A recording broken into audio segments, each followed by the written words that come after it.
Good afternoon. It was kind of nice for a while. Now it got overcast. It's still warm, but it's windy, and we got a good dash of rain last night, so everything's all wet and gross. Dad, anyway, he was out with the old cockshut tractor picking up some steel that was left along the bush line out here. So he's out there now with Gus and Hydra Singh. He gave me a call there a minute ago. He's like, "Oh, it's pretty hot in here. I had to shut the fan down." So I don't know if we got an air conditioning leak in that tractor or not. It was good when I worked it the other day, but he's getting a little too warm in the cab. So I don't know. A guy of his advanced age, you know, he's kind of used to. I actually remember when he seated with that 1955 cockshut. So, and that doesn't have air conditioning. So I don't know what he's complaining about. Anyways, we put in a few cans, and Corey actually just ran off to town to get a few more cans because I think it probably all bled out. And from what I understand, you don't want to run those air compressors empty. For me though, we're basically ready to roll on this drill. I got it all greased up. So all I got to do next is put the rollers in and then fill it up. But when I was talking to the Seedmaster guy the other day, I just had a few questions about, because this drill is only going to be the second year we had it. We didn't buy it new, so we didn't get the whole lowdown on it. But he goes, "Oh, go and check this valve right here. And if it's got an O-ring on it, it's the wrong one." And I was like, well, gee whiz, on a 2016 drill, for shit already to be outdated is kind of crazy. But anyways, he sent me this one, and he said, "You got to have this new drill, or this new valve. What, I think, safety shuttle valve or something he called it. Oh, you got to have it. It's gonna make the drill." So we're gonna change it out and see if it makes the drill, I guess. So this is the old one, and I guess the dude was right. I mean, I don't know why, but I mean, that's not supposed to be like that. Anyways, you lose a little bit of oil, but you know what? In situations like this, that's okay too, because when that oil's running out of there, it's washing the dirt and shit away from there, and you go ahead and screw the new one in and call it a total success. So stuff like this too, it's really important to have a good support network when you're for the farmers that are upgrading into this new technology. Some of the older guys, and I don't blame them, who are on their way out, they're sticking with the proven technology, the older drills, the older tractors, stuff like that.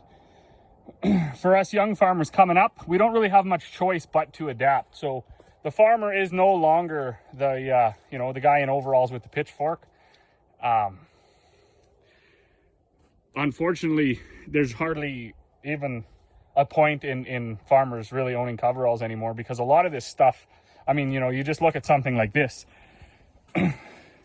Unless you were trained in that, if there was a problem, how the hell would you ever diagnose it? Like, I don't know what any of that shit's even called or what it does.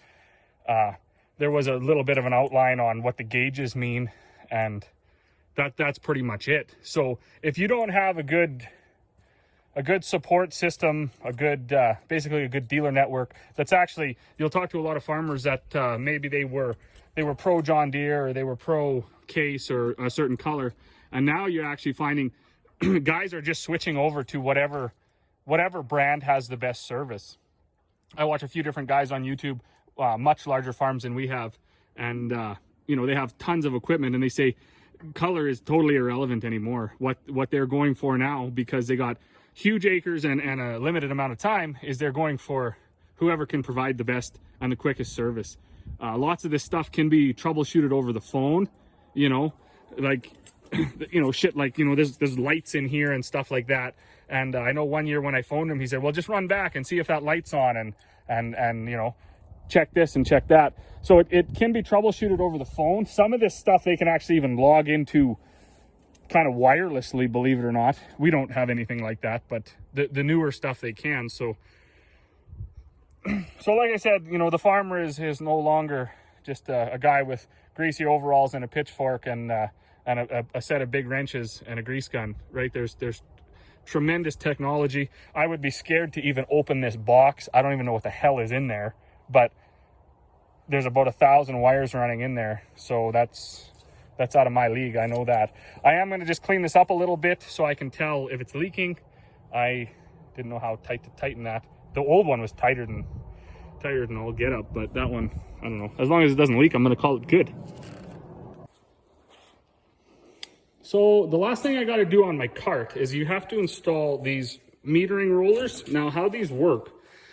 So our drill has 5 towers, 3 on the one side, 1, 2, 3, 2 on the other. That's just the way it was divided up. So there's these spacers that go in here. These rollers go for, I think, up to 8 runs. We only have the 5. Now these little tiny grooves in here, this is an extra fine meter for things like canola, tiny little seeds. Then it goes up for your cereals and fertilizer into a fine meter. And there's actually a coarse too.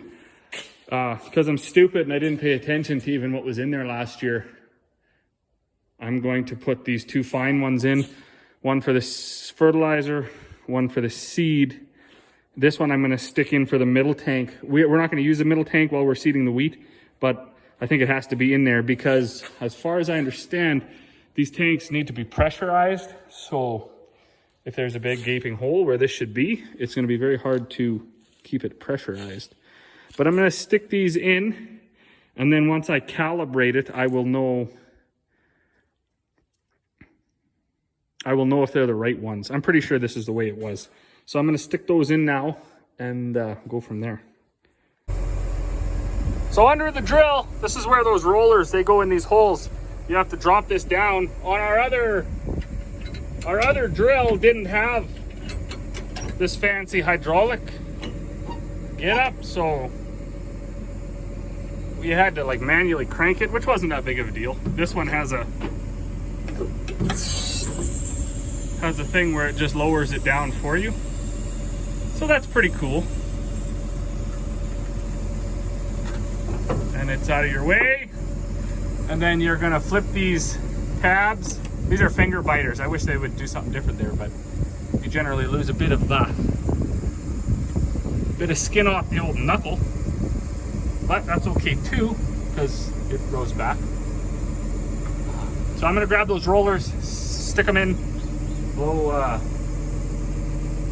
whatever, I guess the squirrel must have packed that shit in there, and then yeah, then we'll go from there. So our drill to this tank is a variable rate tank, which means if you're willing to go full on with the technology, it will speed up these rollers and slow them down. It links onto your field mapping.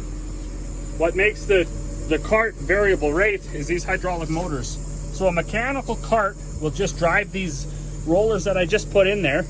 They'll just have chains and sprockets, and you set it, and then it matches your ground speed, and that's what drives it.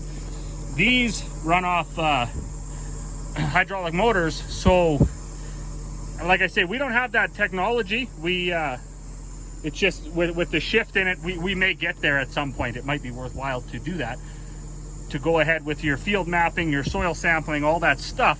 So while you're driving around, it will change the settings. It'll put more fertilizer where it needs, more seed, or whatever the case may be.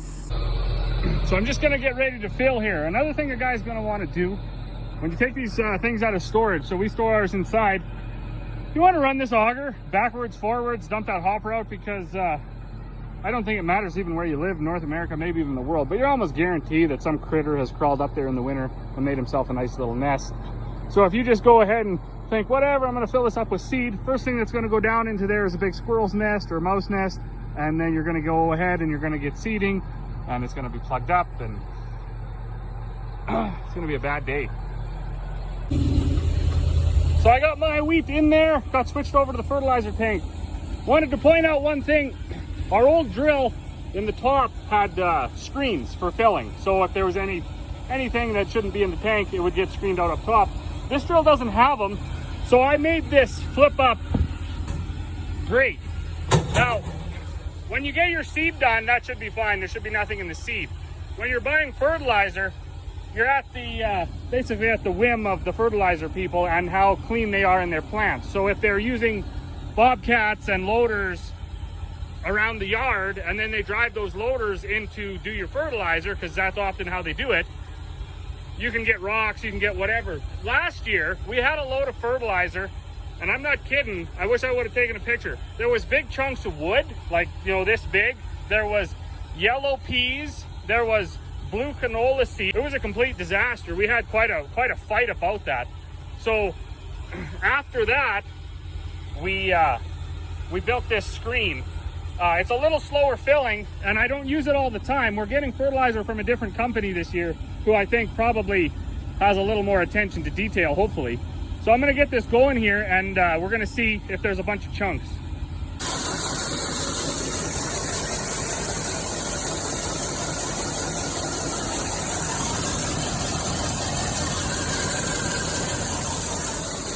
So little stuff like this isn't even too bad. When you start to get into big chunks of wood, big chunks of gravel, other seed that you're not even seeding because, you know, maybe they mix in their blender a spreading mix for somebody else, you know, that ends up being a little frustrated. We do pay pretty good. This fertilizer usually is about $800 a ton. There's 8 tons on this truck right now. So, you know, for $6,400, $7,000 a trip, you think, you know, you do demand a little bit better. All right, so the drill is filled. It's not calibrated yet. Dad actually had some other prior commitments for the evening, so I'm gonna run out and I'm gonna switch them off. It'll be nice to get this fully done anyways, get the headlands and everything before we start seeding. So a guy's not into that rigmarole right away. We're like, oh, did he work here yet? Or maybe I shouldn't seed that, or blah, blah, blah. So I should be able to get out there and get it finished, at least a good chunk of it anyways. And then Dad can go do whatever he was gonna do. So that's gonna be it for me this evening. As always, to those who are watching, thank you, and we will see you all tomorrow.